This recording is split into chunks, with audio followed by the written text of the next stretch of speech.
Assalamualaikum warahmatullahi wabarakatuh. Perkenalkan, kami mahasiswa dari Manajemen Universitas Pamulang. Kami dari kelompok 8.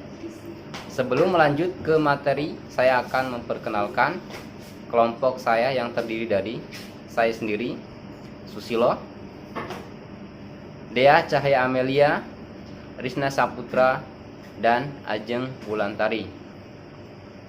Di sini kami akan mempresentasikan tugas kelompok materi kuliah Teori Ekonomi Mikro mengenai pasar input dengan dosen pengampu Bapak Jamaluddin SE ME Dev.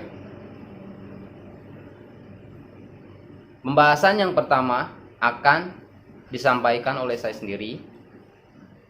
Di sini saya akan menjelaskan definisi pasar input dan pengertian pasar input.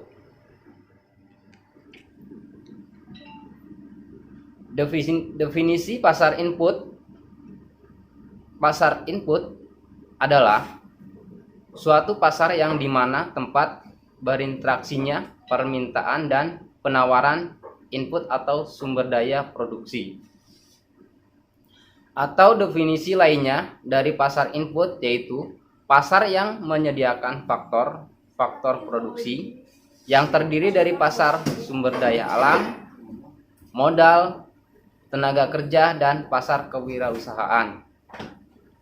Oke, paham? Dan selanjutnya mengenai pengertian pasar input itu sendiri adalah pasar yang menyediakan faktor produksi terdiri dari pasar sumber daya alam atau tanah, tenaga kerja, modal, kewirausahaan.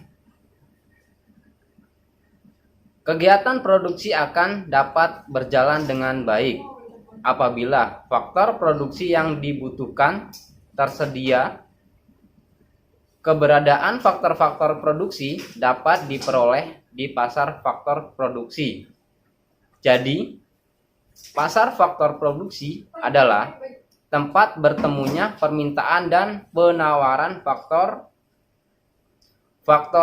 produksi yang berupa alam atau tanah, tenaga kerja, modal atau uang, dan pengusaha atau entrepreneur.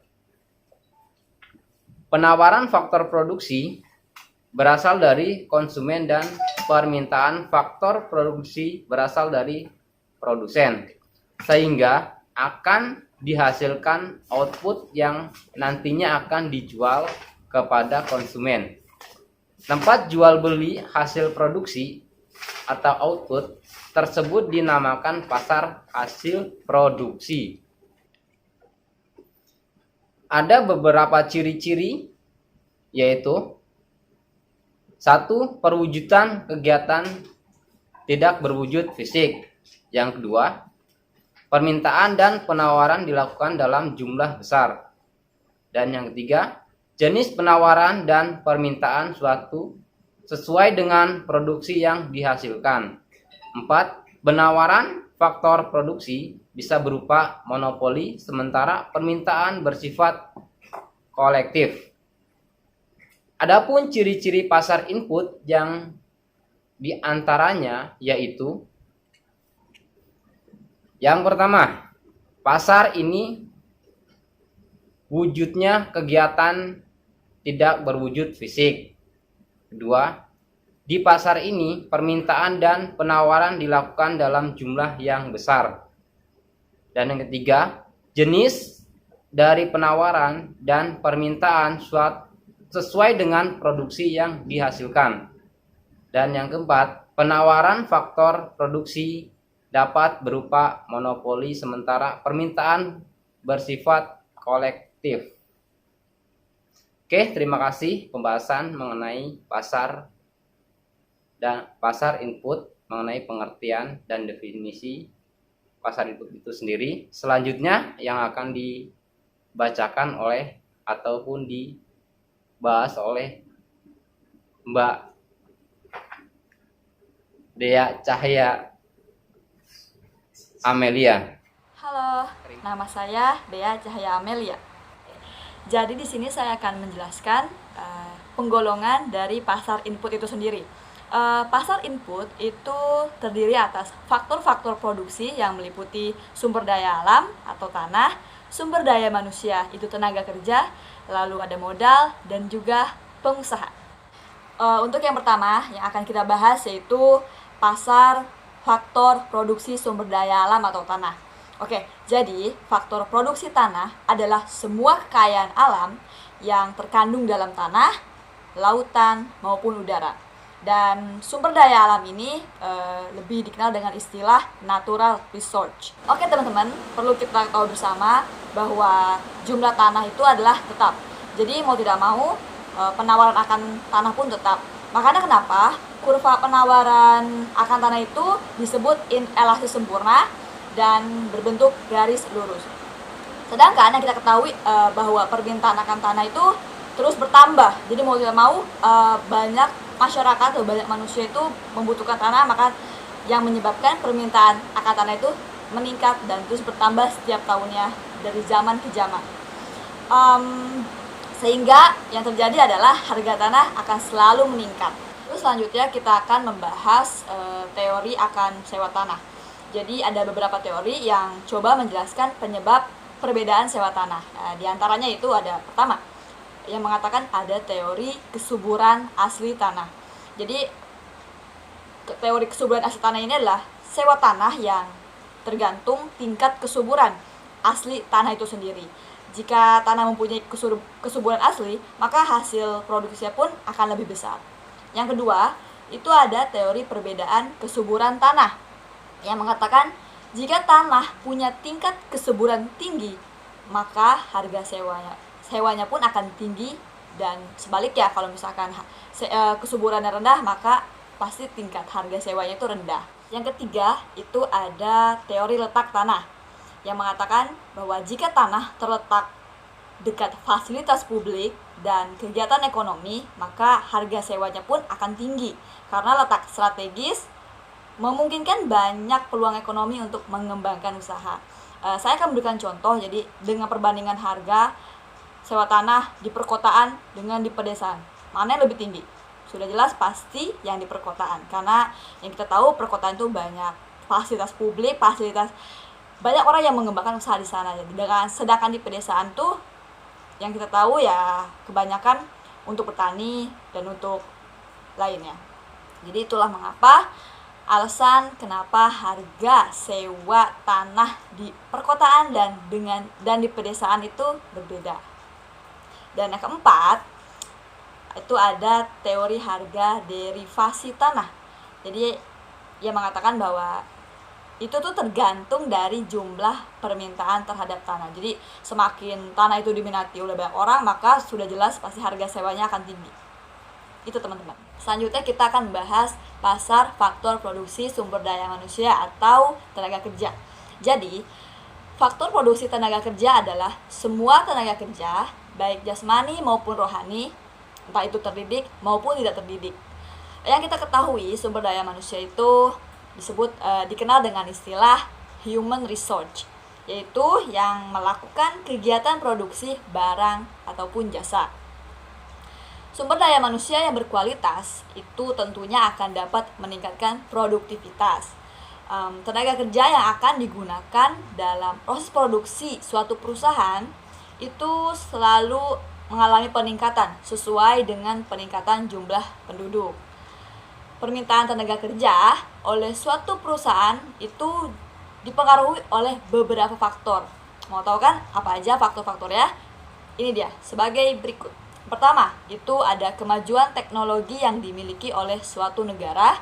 Yang kedua, ada banyak sedikitnya barang yang dihasilkan. Yang ketiga, ada tinggi rendahnya laba pengusaha. Dan yang keempat, adanya investasi dari pengusaha. Setelah kita membahas pasar faktor produksi sumber daya alam, lalu manusia, selanjutnya kita akan bahas pasar faktor produksi modal.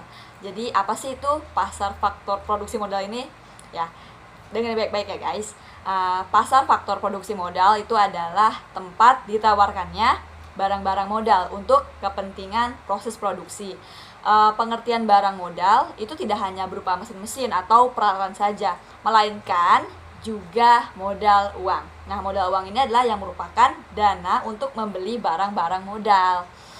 Modal yang berupa uang itu diperoleh dari tabungan dan pinjaman yang nantinya akan digunakan untuk investasi.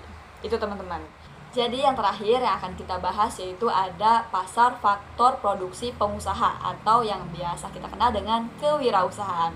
Jadi, faktor produksi pengusaha itu merupakan orang-orang yang berjiwa wira swasta atau orang-orang yang memiliki kecakapan dalam tata laksana perusahaan tersebut yang biasa kita kenal sebagai managerial skill.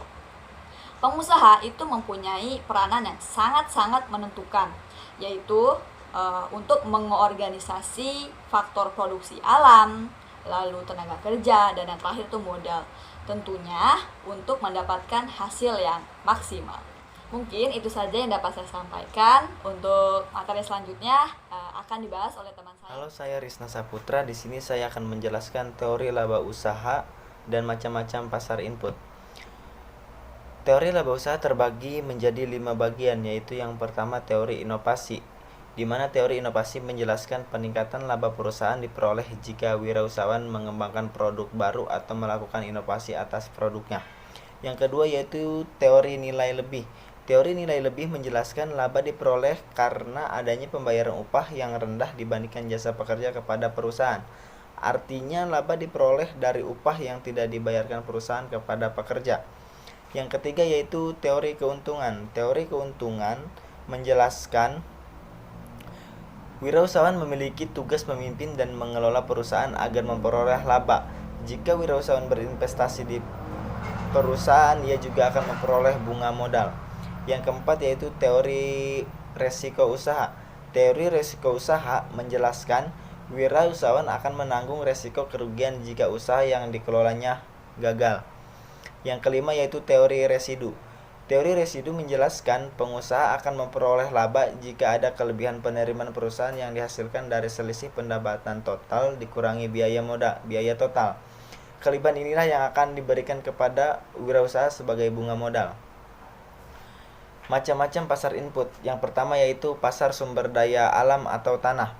Faktor produksi tanah meliputi permukaan dan semua yang terkandung di dalamnya. Balas jasa yang diterima adalah sewa. Harga dan jumlah permintaan tanah berbeda-beda karena perbedaan kesuburan, letak, dan banyaknya tanah yang digunakan. Permintaan tanah semakin lama semakin bertambah karena perkembangan industri begitu pesat. Masalahnya adalah persediaan tanah yang terbatas sementara permintaan selalu bertambah. Jadi, semakin tinggi permintaan, semakin tinggi harga atau sewa tanah dan sebaliknya.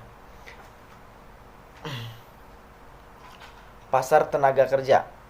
Pengertian pasar tenaga kerja. Pasar tenaga kerja merupakan aktivitas dari pelaku yang tujuannya mempertemukan para pencari kerja dengan pengguna tenaga kerja. Sifat pasar tenaga kerja ditentukan oleh para pelaku tersebut. Pelaku-pelaku dalam pasar tenaga kerja antara lain penjual tenaga kerja, pembeli tenaga kerja, dan pengelola atau penyelenggara bursa. Permintaan tenaga kerja. Permintaan tenaga kerja berkaitan dengan jumlah tenaga kerja yang dibutuhkan oleh perusahaan tertentu. Permintaan tenaga kerja datang dari rumah tangga produksi. Banyak sedikit permintaan tenaga kerja dipengaruhi oleh perubahan tingkat upah dan perubahan faktor-faktor lain yang mempengaruhi permintaan tenaga kerja, antara lain sebagai berikut. Untuk materi selanjutnya akan disampaikan oleh teman saya yaitu Ajeng. Terima kasih. Assalamualaikum warahmatullahi wabarakatuh. Saya Ajeng Lantari akan melanjutkan penjelasan tentang macam-macam pasar input. Faktor-faktor yang mempengaruhi peningkatan tenaga kerja adalah yang pertama, perubahan tingkat upah, yang kedua ada perubahan permintaan konsumen terhadap produk, dan yang ketiga penawaran jabatan kerja. Selanjutnya ada pasar modal. Pasar modal adalah tempat jual beli dana atau investasi jangka panjang. Permintaan datang dari perusahaan dan penawaran datang dari pemilik modal. Balas jasa yang diberikan oleh perusahaan ke pemilik modal adalah bunga. Berikutnya ada pasar faktor kewirausahaan. Selain faktor-faktor yang sudah dijelaskan sebelumnya, maka ada faktor yang paling penting, yaitu seseorang yang mampu memimpin perusahaan dan menjalankan perusahaan dengan baik agar tujuan perusahaan tercapai. Demikian penjelasan dari kelompok kami. Kami berharap penjelasan yang sudah kami jelaskan di video ini dapat menjadi tambahan ilmu untuk kita semua. Terima kasih telah menonton video kami dan salam sehat untuk kita semua. Wassalamualaikum warahmatullahi wabarakatuh.